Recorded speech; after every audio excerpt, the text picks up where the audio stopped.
Diolch dipyn llwydd. Thank you for your statement, Cabinet Secretary. Stroke, unfortunately, affects far too many people in Wales, the majority of which are preventable. Here in Wales, around 7,000 people have a stroke each year. 1 in 8 strokes are fatal within the first 30 days, and 1 in 4 are fatal within the first year. Stroke kills twice as many women as breast cancer, and more men than prostate and testicular cancer combined. I welcome the fact that there has been a reduction in the number of people dying from stroke in Wales. There have been vast improvements in the chain of survival, and the new improved stroke delivery plan will, I'm sure, continue this trend. The majority of us now know how to recognise the signs of stroke, which has added to the improved stroke outcomes. This means more and more people surviving stroke, but that brings with us other challenges. We now have nearly 65,000 people living with the long-term effects of stroke here in Wales. We have to ensure that we have adequate rehabilitation and long-term care plans in place to support stroke survivors. Stroke is the largest single cause of complex disability, and over half of all stroke survivors have a disability. With these points in mind, Cabinet Secretary, I just have a couple of questions to ask you.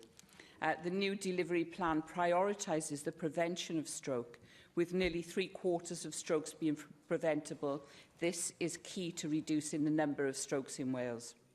Cabinet Secretary, last year the Stroke Association, in conjunction with community pharmacies, ran the Lower Your Risk of Stroke campaign, which encouraged people to get their blood pressure checked, check their pulses for any irregularities, and to recognise the signs of a TIA.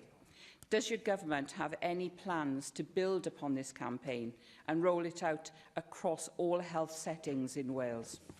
The delivery plan rightly recognises the importance of stroke research. Despite being a bigger killer than cancer, when it comes to medical research for stroke, the UK spends just 1/5 of the amount we spend on cancer research. What plans does the Welsh Government have to increase the amount of funding for stroke research in Wales?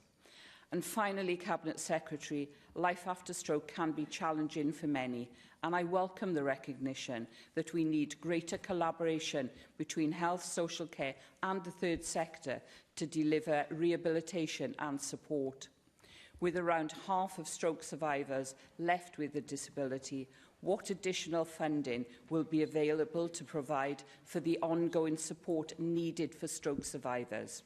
Once again, Cabinet Secretary, allow me to welcome the new stroke delivery plan, and I look forward to working with you to ensure we can deliver a reduction in the number of strokes and improve outcomes for those blighted by this illness. Thank you.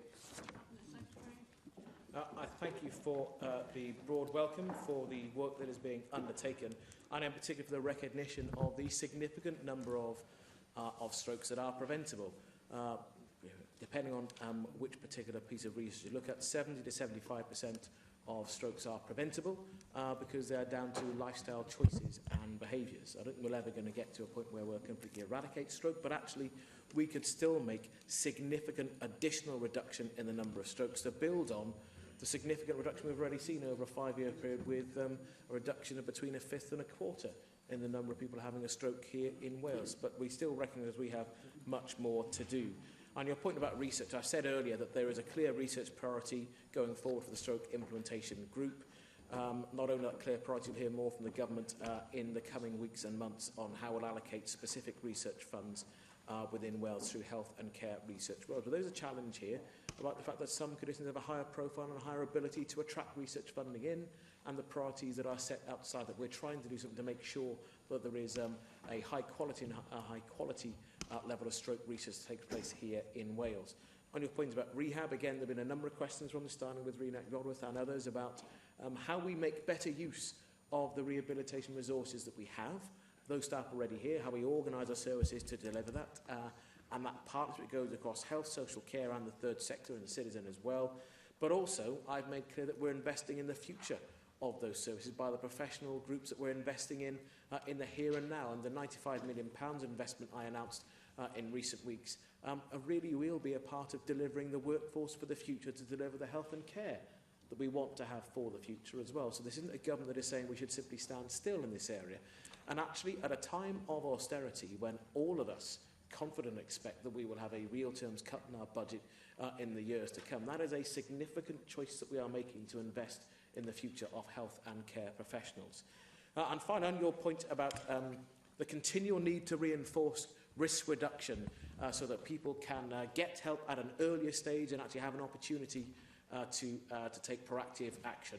That's very clear both in the statement and in the priorities of the group. It may be helpful in terms of the commitment and the recognition of this government just to remind people that the Lower Your Risk campaign was launched at the time indicated between the Stroke Association and Community Pharmacy in Wales. It was launched in the Well Pharmacy, a stone's throw away from this National Assembly building, and it was launched by the then Deputy Minister for Health at the time. Thank you.